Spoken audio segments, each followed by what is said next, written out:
Tom Mulcair is standing by. Tom, do you play miniature golf at all?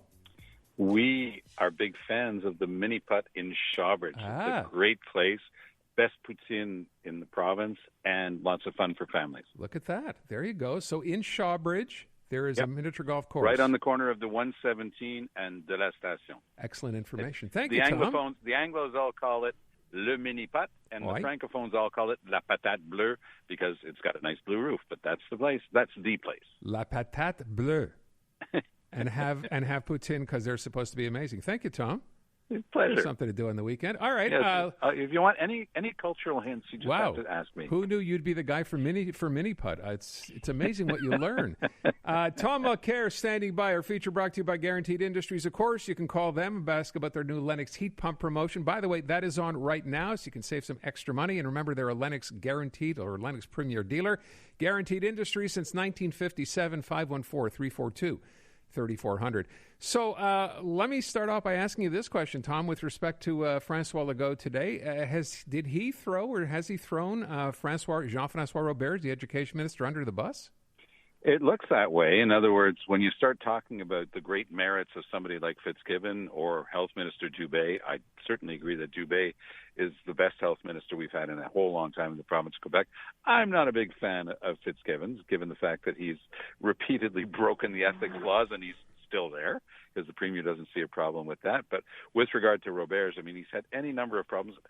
Legault has kept him there doggedly, but when you start off the school year because you're the world's worst manager and you have to hire hundreds upon hundreds of unqualified people to teach our children because you don't know how to plan. The reason for that is because Legault got rid of the French language school boards, and there's nobody left to manage except the bureaucrats that are handpicked by Quebec City. So it's a mess. And Robert's has never helped it.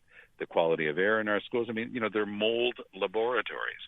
And it's absolutely shameful, the state of our schools in Quebec. So it's very nice for Legault to say that he doesn't want to hold on to Robert's. But the guy who's been in charge for the past 4 years is a certain Francois Legault. And it's really starting to show in people's attitude towards this campaign and towards the CAQ. I often ask you, Tom, because you have such great insight onto the French side. You do French media as well, and something we don't necessarily get to hear. I don't know if I was surprised or not, but I know we talked about this after the last debate, the fact that people thought, you mentioned Paul Saint-Pierre Plamondon in your mind had done the best. We now know from a poll out today suggesting that a lot of people thought Gabriel Nadeau-Dubois had been the best. Yeah. But the one thing that did come across in all these stories, everyone seemed to agree that Dominic Anglade did the worst. So is that the feeling on the French side? Is there absolutely no take for Dominic Anglade? It's very, very interesting because with regard to Dominic Anglade, first of all, it's a pretty obvious thing that she's the only woman on the stage. And anybody who watched that whole debate from beginning to end said, this was great. We got to know Dominic Anglade. She was fantastic, and that's my opinion as well. But as the week wore on, the naysayers seemed to have won the arm wrestle with the people who were more even-minded about this. And I have to read into it something almost personal. It's hard to avoid that conclusion, and it's very directed at Anglade, and it's very directed at the Liberals, almost as if the punditry as one had simply decided that they were going to gang up on the Liberals and try to pummel away at them as much as they can. Now, the good news is that the Liberals' numbers are actually quite solid. They've stayed relatively strong in their stronghold of Montreal because their vote is quite efficient. So you can have a similar number for Gabriel Nadeau-Dubois or for Paul Saint-Pierre Plamondon, but they're not at all spread out the same way. The only person who has similar result in terms of concentrated vote, efficient vote, is Éric Duhaime because he rules the roost in Quebec City the same way Dominic Anglade and the Liberals continue to rule the roost here in Montreal. All right. So with respect, and I know we'll talk about this tomorrow as well, it's interesting that all the other candidates, the old, we're all, of course, gearing up for the debate. We took the day off, but not Dominic Anglade. She's still out there today hacking away. What do you think? Well, I think that she's also changed tone. She's a little bit less nervous. She's very relaxed. She brought the media into one of the radio stations that she was doing yesterday, where she did something quite unusual. She actually made a call for people to start thinking about voting strategically, which is not necessarily the best thing for her, her Liberal candidates in ridings where they have no chance to win. But what she's saying essentially is, look, more than 60% of Quebecers don't want to see Francois Legault continue. So start thinking about how you're going to vote. If in your area, the party that has a chance of defeating the CAQ is this, that, or the other party, vote for them and give it some thought. And now it's really it's a lot of temerity on the part of a party leader, because, as I say, she's throwing some of her own folks under the bus. But she's also saying, look, if our purpose here, if our priority is to get rid of Legault, let's think about voting strategically this time around. Yeah, that whole line, though, Tom, block the CAC, if that's the slogan, that'd be great if you could convince the other opposition parties to kind of go along with you, which obviously you can't. I'm wondering what good that actually does. I think it puts the idea of strategic voting into people's heads, Aaron, because they don't spontaneously think about it, although they might do it themselves, sort of going, well, in my area, I kind of like this one, but I haven't got a chance, so maybe I'll go over this way because I really want to block Legault and the CAC. I think that was the type of thinking she was trying to put into people's minds. Okay, let me talk about what's going on in Ottawa. Of course, Justin Trudeau is at the UN, so he wasn't there for the opening of the current session. And I wonder, Tom, I thought I heard you mention that this morning, and I thought this was a really interesting point. The fact that now this kind of gives Pierre Poilievre even added power, if you will, in a sense, to get up, say what he wants to say, accuse the party he wants to accuse, and really not have anyone to stand up and kind of fight back. This is a win for him, isn't it? It absolutely is a win for him, and it also makes Trudeau look like he's a coward, that he doesn't want to show up, because I looked at Trudeau's very busy day in New York. I mean, there was a lot of filling in that agenda. They had to fill it up, and they did so, but not much of this stuff was that important. Some of it was, arguably, but there's really no reason why Trudeau wasn't doing the job for which he was elected, which is to be in the House of Commons, taking questions and taking care of business. So he was off to the funeral in London on Monday. Absolutely understandable. That's his role. Did he have to be at the UN? Nope. What was his excuse? He wanted to show that he's the leader of the G7 country, that Poilievre is not. He'll meet Poilievre in his own good time. But as you just say, Poilievre stood up yesterday, delivered the first one in French, a la Stephen Harper. Harper used to always start in French, gave his first question in French. He was picked up massively, favorably commented upon on all of the French newscasts that he had started in French. The questions were quite good.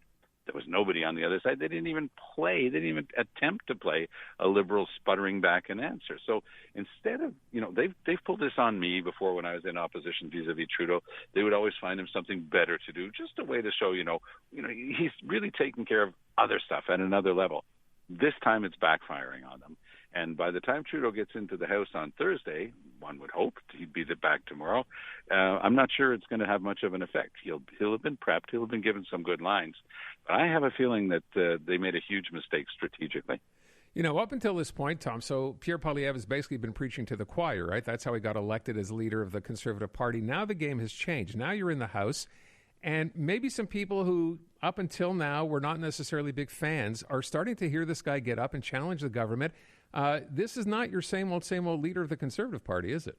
No, and it's not your grandfather's Conservative Party either. When you look at Melissa Lantsman, who he's made her the deputy leader of the Conservative Party, she's got that place of pride and privilege in the House.